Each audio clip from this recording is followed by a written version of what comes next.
They thought I'm raving mad. That won't happen here. I knew that a war would come sooner or later. And perhaps as a painter, one picks up certain things a bit earlier and is sensitive to what's in the air. You might say you smell it. And then, of course, it is a remarkable thing. And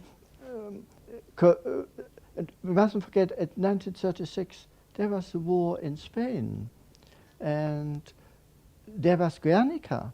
So there is in the arts, or a person who draws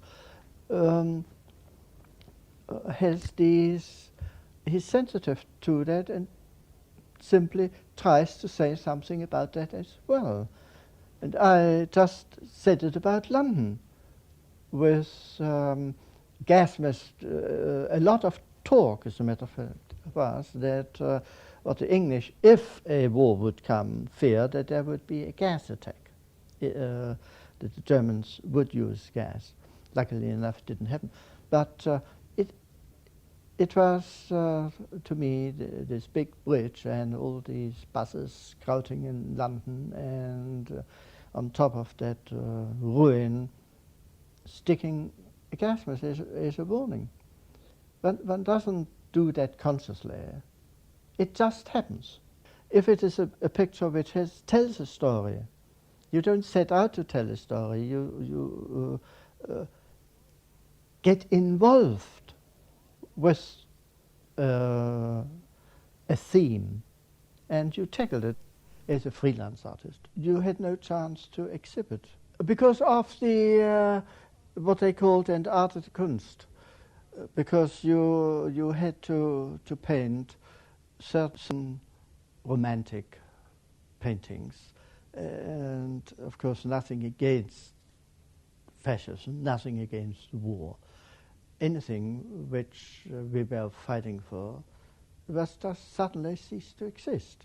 I painted, and in order to scrape a living, I did commercial art. Our friends, where I used to live in this street, where a lot of artists, when you met someone in the street or in a cafe, when they were Jewish, you just ignored them because you met in the studios in the evenings, secretly, and we discussed things.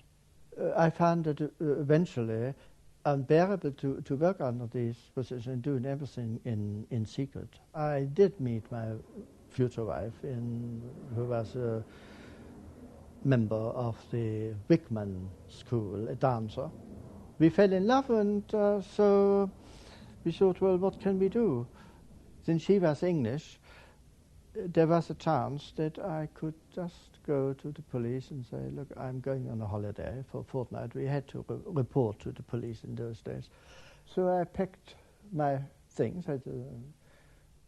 My future wife got some of the paintings to get out of Germany and the drawings, which were in her suitcase and her luggage. Then I couldn't take anything. They would have searched me. And that was it. I had no intention to return.